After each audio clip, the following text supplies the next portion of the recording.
Hello everyone, मैं हूं advocate Rahul Mishra और आज की वीडियो में हम लोग ये समझने की कोशिश करेंगे कि अगर आपके ऊपर एंटी करप्शन की कार्रवाई की गई है, आपके ऊपर एलिगेशन है कि आप कुछ रुपया घूस लेते हुए पकड़े गए हैं या किसी सामान को घूस के तौर पे आप ले रहे थे और आप पकड़े गए, आपके ऊपर ऐसे एलिगेशन लगाए गए, ऐसे आरोप लगाए गए और ऐसी कंडीशन में आप गिरफ्तार करके जेल भेज दिए गए हैं, तो आपकी बेल किन आधारों पर हो सकती है ऐसे मामले में जहां पर आपका कहना है कि आप निर्दोष हैं, आपके द्वारा किसी प्रकार की ऐसी कोई गतिविधि नहीं की गई है, आपको साजिशन फंसा दिया गया है। क्योंकि पकड़े जाने के बाद हर व्यक्ति कहता है कि मुझे साजिशन फंसा दिया गया है, मेरे साथ जो भी हुआ है गलत हुआ है, मैं कोई घूस नहीं ले रहा था। जहां पर आप सच में कह रहे हो कि आपने किसी प्रकार का घूस नहीं लिया है, आपके ऊपर जो भी एलिगेशन लगाए गए हैं वो सब फॉल्स हैं, फिक्सिशियस हैं, फर्जी हैं, तो ऐसी कंडीशन में आप किन शर्तों के तहत बेल पा सकते हैं, क्या कंडीशन आपके केस में होनी चाहिए जो एंटी करप्शन की टीम, जो ट्रैप टीम गई है आपको पकड़ने के लिए, उसके द्वारा की गई है या उसमें कोई चूक की गई है, तो उन आधारों पर आपको बेल मिल सकती है। आज वही डिटेल में बात करूंगा, लेकिन उससे पहले हर बार की तरह मेरी आपसे रिक्वेस्ट है कि अगर आप लोग चैनल पर नए हैं या पहली बार आ रहे हैं या अभी तक आप लोगों ने इससे सब्सक्राइब नहीं किया तो प्लीज़ सब्सक्राइब करिएगा। साथ ही साथ एक हम्बल रिक्वेस्ट और है, अगर आप मुझसे पर्सनली मिलना चाहते हैं लखनऊ, दिल्ली, इलाहाबाद में, तो आप अपनी अपॉइंटमेंट शेड्यूल कराकर मुझसे मिल सकते हैं। नंबर आपको डिस्क्रिप्शन में मिल जाने वाला है। जी हाँ दोस्तों, देखिए, सबसे इंपॉर्टेंट चीज़ ये है कि आप अगर एंटी करप्शन की आपके विरुद्ध कार्रवाई की गई है, एंटी करप्शन की ट्रैप टीम ने आपको एलिगेशन लगाया कि आपको उन्होंने आकर रंगे हाथों पकड़ लिया। आप लेट से एग्जांपल दे रहा हूँ कि आपके ऊपर एलिगेशन है कि आपने 10,000 रुपये जो है घूस मांगे थे किसी व्यक्ति से और जो है उन्होंने आपको रंगे हाथों पकड़ लिया है। तो ट्रैप टीम क्या करती है कि जब भी आपको पकड़ना होता है उससे पहले आपके विरुद्ध पूरे क्षेत्र में पता लगाती है कि आप जो है कि छवि कैसे लोक सेवक की है। आमतौर पे वो रिपोर्ट बनाते हैं कि आपकी छवि जो है भ्रष्ट लोक सेवक की है, इसलिए इनको पकड़ा जाना अनिवार्य है, इनके खिलाफ ट्रैप की कार्रवाई की जानी चाहिए। तो क्या करते हैं कि जो भी बंदा आपके विरुद्ध एंटी करप्शन में जाके शिकायत करता है कि इनके द्वारा घूस लिया गया है, इनके द्वारा मुझसे पैसा मांगा गया है, तो उसको पैसा मुहैया कराता है। ठीक है, पैसा आया, उसमें पाउडर लगाया जाता है, कलर टेस्ट होता है कि उसको छूने के बाद लाल हो जाएगा आपका हाथ। ठीक है, कलर टेस्ट होता है, वो लिफाफा उसको बंद करके दे देंगे, पैसा दे देंगे। अब आपके ऊपर एलिगेशन है क्योंकि आपने पैसा रंगे हाथों लेते हुए पकड़ा। चलो मैं कह रहा हूँ आपको देखिए, कोई आया, कोई व्यक्ति आया, ठीक है, मैं ऐसे बैठा हूँ, मेरी जेब में अचानक से कुछ रख दे तो मैं डेफिनेटली उसमें जेब में हाथ डाल के तो देखूंगा उसने क्या रखा है मेरी जेब में। ऑल ऑफ सडन, क्योंकि एकदम से आप मेरे पास आओ, सीधे जेब में मेरे कुछ डाल दो, तो मैं हाथ डाल के देखूंगा ही ना क्या है। तो अगर उसने नोट रख दी या गड्डी रख दी तो जाहिर सी बात है उसमें क्या हो जाएगा, मेरे हाथ में तो पाउडर लग गया, कलर टेस्ट में तो मैं फंस जाऊंगा। ये होगा कि नहीं होगा? ये होता है। तो कलर टेस्ट में आप जो है फंस जाओगे, फिर आप गिरफ्तार करके जेल भेज दिए जाओगे, है ना। तो एंटी करप्शन की इस कार्रवाई को आप मलेशियस दिखा सकते हैं, क्योंकि ऑल ऑफ सडन किसी व्यक्ति के हाथ में कुछ भी दे दोगे, वो प्राइमा फेसाई उठा के देखेगा कि है क्या चीज़, या आपके हाथ में कुछ भी रख दे, जेब में रख दे, तो उस कंडीशन में इस स्थिति का आप हवाला देखिए, बेल के लिए आप जो है जा सकते हो। अब जैसे मान लो उन्होंने कह दिया कि हमने इनको नोट रंगे हाथों लेते हुए पकड़ा। अब जहां पर एंटी करप्शन की टीम ने कहा कि जो है हमने इनको रंगे हाथों नोट लेते हुए पकड़ा, तो रंगे हाथों जिस अधिकारी ने नोट लेते हुए पकड़ा है तो उसका भी हाथ का कलर टेस्ट होना चाहिए कि उस व्यक्ति ने पकड़ा है तो उसका हाथ का कलर टेस्ट होगा, जो एक्यूज होगा उसके हाथ का कलर टेस्ट होगा, और जिसने पैसे दिए उसके हाथ का कलर टेस्ट होगा, और नोट का कलर टेस्ट होगा।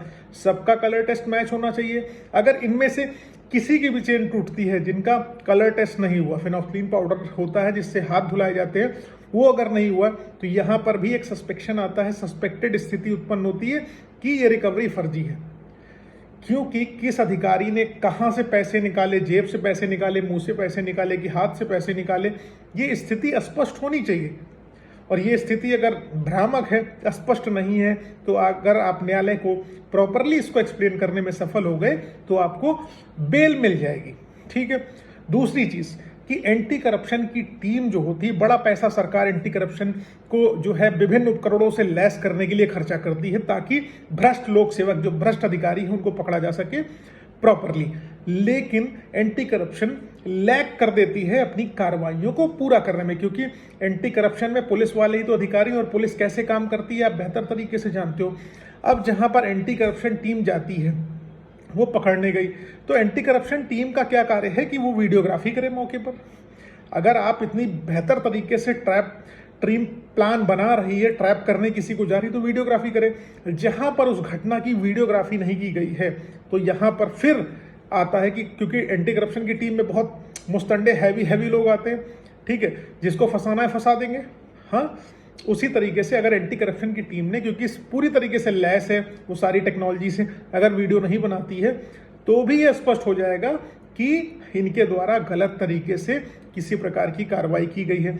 अब जिस स्थान पर पकड़ा गया उस व्यक्ति को, उसी स्थान पर उसका जो है हाथ धुलाया जाएगा। अब मान लो कलर टेस्ट करने के लिए दूसरे स्थान पे लाके हाथ धुला रहे हैं, जैसे मान लो आपको पकड़ा रोड पे है और थाने में ले जाके हाथ धुला रहे 5 किलोमीटर 10 किलोमीटर बाद, तो यहाँ पर फिर सस्पेक्शन आ जाएगा कि इन्होंने गलत तरीके से एक्ट किया है। तो ऐसी कंडीशन अगर आपकी केस डायरी में है कि पुलिस ने पता लगा गिरफ्तार ये चौराहे पे किया और थाने में ले जाके हाथ धुला रहे, तो उस कंडीशन में भी आप बेल में ये ग्राउंड उठाकर अपने आप को बेल दिला सकते हो, ठीक है।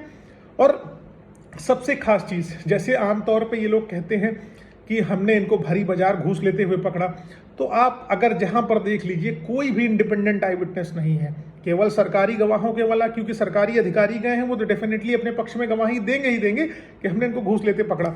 लेकिन जहां पर पुलिस कहती है कि हमने सरे बाजार इनको घूस लेते हुए पकड़ा है, इनके पास इतना हमने बरामदगी करा हुआ है, तो उस कंडीशन में जहां पर कोई पब्लिक व्यक्ति नहीं है, कोई आम आदमी नहीं है जो उस रिकवरी मेमो में ये हस्ताक्षर कर रहा हो, तो इससे यह स्पष्ट हो जाएगा कि यहाँ पर भी सस्पेक्टेड चीज़ें हो रखी हुई है। मैंने बता दिया, आपको रिकवरी डिस्प्यूटेड घोषित करने की कोशिश करनी है। जो रिकवर किया गया आपके पास से, जो एलिगेशन लगाया गया है, वो डिस्प्यूटेड अगर आप घोषित कर देते हैं तो आप बच जाएंगे, ठीक है।